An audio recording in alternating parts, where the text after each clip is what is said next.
அதிமுக, பாஜக இந்த 2 கட்சிகளும் வந்து கூட்டணி அமையறதுக்கு வாய்ப்பு இருக்கா? வருகின்ற 2026 சட்டமன்ற தேர்தல்ல அப்படிங்கிற ஒரு கருத்து கணிப்புகள தமிழ்நாடு லெவல்ல 2 சேனலும், தேசிய அளவுல வந்து ஒரு சேனலும் ஒரு கருத்து கணிப்பு வந்து எடுத்திருக்கிறாங்க. ஸோ அத பத்தி தான் நம்ம இந்த வீடியோல பார்க்க போறோம். 2 கட்சியும் பார்த்தோம் அப்படின்னா, கிட்டத்தட்ட ஒரு அண்ணன் தம்பி மாதிரி தான். ஸோ ஏடிஎம்கே பார்த்தோம்னா கம்ப்ளீட்டா ஒரு லெஃப்ட்டோ, இல்ல ரொம்ப ஒரு லெஃப்ட்டான ஒரு கட்சியும் கிடையாது. கொஞ்சம் ஒரு ஒரு வலதுசாரி சிந்தனையுடைய ஒரு கட்சி தான். 2 பேரும் வந்து பல தடவை கூட்டணி வச்சிருக்கிறாங்க. இப்போ 2021 அசெம்பிளி எலெக்ஷனில் கூட கூட்டணி வச்சு கிட்டத்தட்ட ஒரு 3% ஓட்டில் தான் வந்து டிஎம்கே வின் பண்ணாங்க. ஸோ அந்த அளவுக்கு வந்து ஒரு பலம் அப்படிங்கிறது ஏடிஎம்கேவுக்கும் இன்றைக்கி பிஜேபி இருக்கிற கண்டிஷன் வந்து தமிழ்நாட்டில் ஒரு பெரிய லெவல்லையும் இருக்காங்க. ஸோ இதை தாண்டி நிறைய ஏடிஎம்கே எந்த இடத்துல போவாங்க? ஒரு பக்கம் பார்த்தோம் அப்படின்னா ஏடிஎம்கேவும் விஜயும் வந்து சேருவாங்க. அப்படி சேர்ந்தால் எடப்பாடி அவர்கள் சிஎம் ஆவார், விஜய் அவர்கள் டெப்டி சிஎம் ஆவார் அப்படிங்கிற மாதிரி ஒரு பக்கம் போயிட்டுருக்கு. அந்த அணியில் வந்து விடுதலை சிறுத்தைகளும் வந்து சேருவாங்க இப்படிங்கிற மாதிரி ஒரு டாக்ஸ் போயிட்டுருக்கு. இன்னொரு பக்கம் இப்போ இருக்கிற கூட்டணியே கண்டினியூ ஆகும். பட் அதில் பிஜேபி வந்து ஏடிஎம்கே கூட இன்க்ளூட் ஆகும். ஸோ பெரிய அளவில் வந்து ஒரு டஃப் கொடுக்கறதுக்கு வாய்ப்பு இருக்குது டிஎம்கேக்கு. இது மாதிரி போயிட்டுருக்கு. பட் இதெல்லாம் தாண்டி கருத்து கணிப்பு கேட்டிருக்காங்க. இதில் என்ன போட்டிருக்காங்க அப்படின்னா, தமிழ்நாடு லெவலில் விகடனில் வந்து ஒரு கருத்து கணிப்பு முடிவுகள் என்ன சொல்கிறது அப்படின்னா, இந்த 2 கூட்டணி ஏடிஎம்கேவும் பிஜேபியும் சேரக்கூடிய வாய்ப்பு அப்படிங்கிறது 68% வாய்ப்பு இருக்குது. அதே மாதிரி 11% வாய்ப்பு இல்லை அப்படின்னு சொல்கிறாங்க. இன்னொரு பக்கம் பார்த்தோம்னா 21% எலெக்ஷன் டைமில் பார்த்துக்கலாம் ஒரு வேளை சேர வாய்ப்பு இருக்குன்னு. ஏன்னா ஏடிஎம்கேல நம்ம எடப்பாடி பழனிசாமி அவர்களாக இருக்கட்டும், இல்லை பிஜேபியில் மாநில தலைவர் அண்ணாமலையாக இருக்கட்டும், இன்னமும் பார்த்தோம்னா ஒரு ஸ்ட்ராங்காக நோ அப்படின்னு வந்து அவங்க சொல்லலை. எங்களுக்கு இல்லை, ஒத்து வராது அப்படின்னு சொல்லலை. அதுக்கு இன்னும் காலம் இருக்குது, பார்த்துக்கலாம் அப்படிங்கிற மாதிரி ஒரு க்ரீன் சிக்னல் மாதிரி தான் போயிட்டுருக்கு.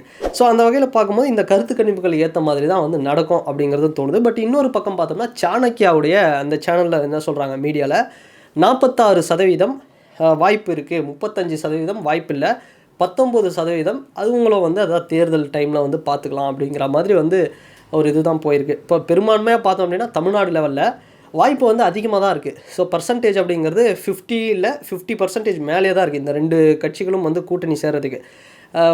அதிமுகவுடைய முன்னாள் அமைச்சர் வந்து ராஜேந்திர பாலாஜி அவர் சொன்னார், திமுகவை எதிர்க்கின்ற கட்சி எந்த கட்சியெல்லாம் எதிர்க்கிறாங்க அவங்க கூட வந்து கூட்டணி வைக்கணும் அப்படிங்கிற மாதிரி சொல்கிறாரு.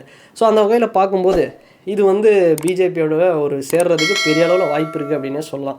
ஸோ இன்னொரு பக்கம் நியூஸ் அரேனா இந்தியா அப்படிங்கக்கூடிய தேசிய லெவலில் நேஷ்னல் லெவலில் இருக்கக்கூடிய ஒரு மீடியா என்ன சொல்கிறாங்க, 65% இந்த கூட்டணி வந்து இணையறதுக்கு வாய்ப்பு இருக்குது, 35% இல்லை அப்படின்னு சொல்கிறாங்க.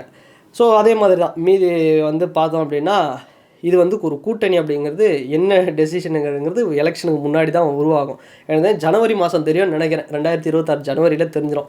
ஸோ இது எல்லாமே பட் பெரும்பான்மையாக ஸ்டேட் லெவல்லையும் நேஷ்னல் லெவல்லையும் எடுத்து பார்க்கும்போது அதிக அளவில் இந்த கூட்டணி சேர்றதுக்கு வாய்ப்பு இருக்குது. ஏன்னா இந்த கூட்டணி சேர்ந்தால் மட்டும்தான் டிஎம்கேவை வின் பண்ண முடியும். ஏன்னா இல்லைனா வந்து ரொம்ப கஷ்டம் அப்படின்னு தான் வந்து சொல்லணும். அது இது ஏன்னா ஆல்ரெடி விஜய் வேறு வந்துட்டார்.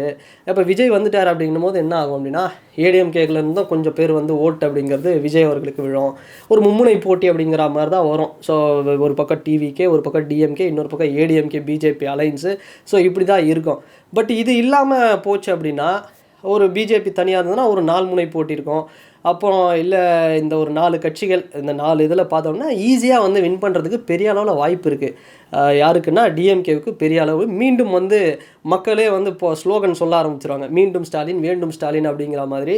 ஸோ எனக்கு தெரிஞ்சு இந்த கூட்டணி அப்படிங்கிறது ஏடிஎம்கே ஒன்றிணைந்த அதிமுகவாக இல்லைனா கூட அவங்க உள்ளுக்குள்ளே பல பிரச்சனைகள் இருந்தாலும் ஏடிஎம்கே பிஜேபி கூட ஒரு கூட்டணி வச்சாங்க அப்படின்னா பெரிய அளவில் இந்த வாய்ப்பு இருக்குது அப்படிங்கிறது தான் ஒரு பெரும்பான்மையான ஒரு கருத்தாக இருக்குது. ஏன்னா பிஜேபி இன்றைக்கி வந்து பெரிய லெவலில் வந்து வளர்ந்துட்டாங்க தமிழ்நாட்டில், இல்லைன்னுலாம் சொல்ல முடியாது. அந்தளவுக்கு வந்து ஃபாலோவர்ஸ் வந்து இருக்காங்க. அப்படி வந்து ஒரு ஆறாவை வந்து அண்ணாமலை அவர்கள் வந்து கிரியேட் பண்ணி வச்சிருக்கிறாரு. இதுதான் உண்மை. ஸோ அப்படி நடந்ததுன்னா DMK vs TVK vs ADMK BJP alliance ஒரு மும்முனை போட்டி அப்படிங்கிறது பெரிய லெவலில் இருக்கும். இது வந்து ரொம்ப இன்ட்ரெஸ்டிங்காக இருக்கும். ஏன்னா டிஎம்கே ஒரு பக்கம் காங்கிரஸ், ஸோ இந்த பக்கம் பார்த்தோம்னா ஏடிஎம்கே பிஜேபி. ஸோ ரெண்டுமே பார்த்தோம் அப்படின்னா ஸ்டேட் லெவலில் நேஷ்னல் லெவலில் ஒரு பெரிய ஒரு அப்போசிஷன் ஒரு கிளாஷ் அப்படிங்கிறது இருக்கும். ஸோ இதில் 3ஆவதாக விஜய் என்ன பண்ண போகிறாரு? அவர் வந்து ஏடிஎம்கே கூட போவாரா, இல்லை அவருக்கு எந்தெந்த சின்ன சின்ன பார்ட்டிஸ்லாம் வந்து ஒரு அலைன்ஸ் வருமா, இல்லை ஒரு தேர்ட் ஃபோர்ஸாக வந்து இருப்பாரா? இதெல்லாம் வந்து இன்னும் போக போக வந்து தெரியும். ஸோ உங்களுடைய கருத்துக்கள் என்ன? அதிமுகவும் பிஜேபியும் சேர்ந்தா இந்த கூட்டணி எப்படி இருக்கும் 2026 தேர்தலில் அப்படிங்கிற சட்டமன்ற தேர்தலில் உங்களுடைய கருத்துக்களை இந்த கமெண்ட் செக்ஷனில் பதிவிடுங்க. அண்ட் வேற ஒரு வீடியோவில் வேற ஒரு கான்டென்ட்டில் நான் உங்களை பார்க்குறேன். பாய்.